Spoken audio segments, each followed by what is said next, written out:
لان الاهلي بيلعب باللوائح زي ما بيقولوا، بيلعب بالقوانين صح، واللي يثبت لك كده ان هو ما راحش ماتش الزمالك. اهلاوي ولا زملكاوي؟ اهلاوي طبعا. قارنة سريعة من تشكيلة الاهلي وبيراميدز، جاهز؟ جاهز. محمد الشناوي ولا احمد الشناوي؟ محمد الشناوي طبعا، فريق كبير. الشيبي ولا محمد هاني؟ هو انا اهلاوي، ومحمد هاني جميل طبعا، بس الشيبي احسن باك في مصر. اشرف داري ولا محمود مرعي؟ اشرف داري، اكيد طبعا اشرف داري. ياسر ابراهيم ولا احمد سامي؟ ياسر ابراهيم. اشمعنى ياسر؟ لاعب كويس، لاعب راجل، زائد ان هو انقذ الاهلي السنه دي. كوكا ولا محمد حمدي؟ لا، محمد حمدي.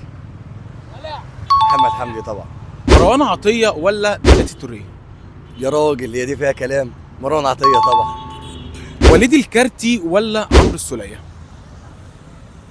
لا، وليد الكارتي. المره دي وليد الكارتي. امام عاشور ولا مهند لاشيني؟ يا راجل، انت بتقول ايه؟ اكيد امام عاشور طبعا، اكيد بفرق كبير، فرق مراحل وقدرات. هو فعلا امام عاشور احسن لاعب في مصر حاليا؟ اكيد امام عاشور احسن لاعب في مصر. اشرف بن شرقي ولا ابراهيم عادل؟ اوه. ابراهيم عادل. اشرف بن شرقي.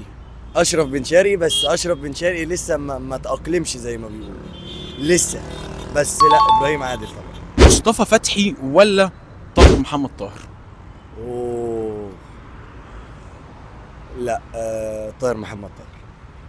طاهر محمد طاهر، بتشوفه في المواقف الحرجه زي ما بيقولوا، لا بيبقى كويس، بيبقى راجل بيثبت نفسه صح.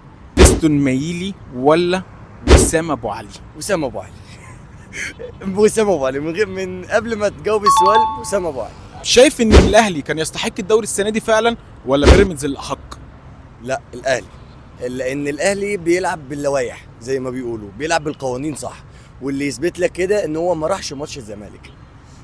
في طبعا الناس بتقول ده خايفين دول بالحكام دول، لا خالص. الاهلي اكتر فرقه بتمشي باللوائح وبتمشي بتنتظم بالقوانين بتاعه الدوري المصري، فعشان كده الاهلي هو اللي يستحقها. طب من وجهه نظرك شايف ان كولر لما مشي كان قرار صح بتعيين عماد النحاس ولا كنت شايف انه يكمل؟ لا، كان قرار صح، كان قرار صح. كابتن عماد النحاس مدرب صح، مدرب كويس، وهو اتحط في مكانه اصلا يبقى مكان كولر. بالنسبه لك السنه دي اقوى فريق في مصر الاهلي ولا بيراميدز؟ لا، الاهلي. بص، بيراميدز لعب السنه دي، كان موسم جميل قوي ليه السنه دي، بس الاهلي ثبت نفسه متاخر شويه، بس لا، الاهلي